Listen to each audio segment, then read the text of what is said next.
Hello students, क्या आप जानते हैं कि संख्याओं का आरोही क्रम कैसे निकाला जाता है?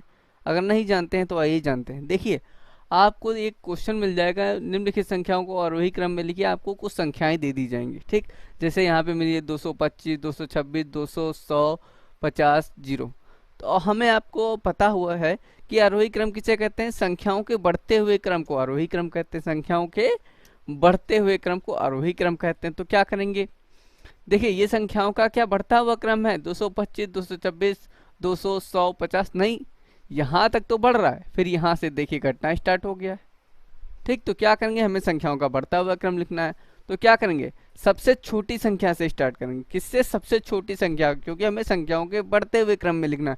तो इसमें देखिए, सबसे छोटी संख्या कौन है? क्या 200 है कि 100 है कि 225 है कि 0 है? तो देखिए, सबसे छोटी संख्या हमें यहाँ पे 0 मिली हुई है। तो सबसे पहले क्या करेंगे? हम 0 लिख लेंगे।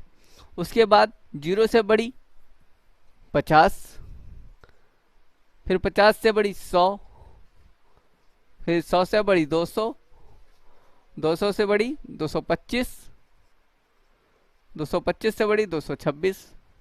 ये क्या हो गया? ये संख्याओं का बढ़ता हुआ क्रम हो गया।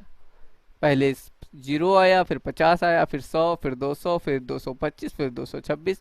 इस तरीके से हमें संख्याओं के बढ़ते हुए क्रम में जब संख्याएं हम लिख देते हैं तो वो क्या हो जाता है? संख्याओं का आरोही क्रम हो जाता है।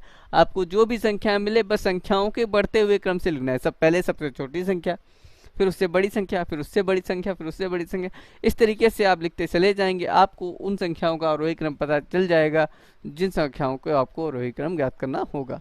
अगर आपको समझ में आया हो तो हमारे चैनल मिलवा की शिक्षा को सब्सक्राइब कीजिए। Thank you for watching.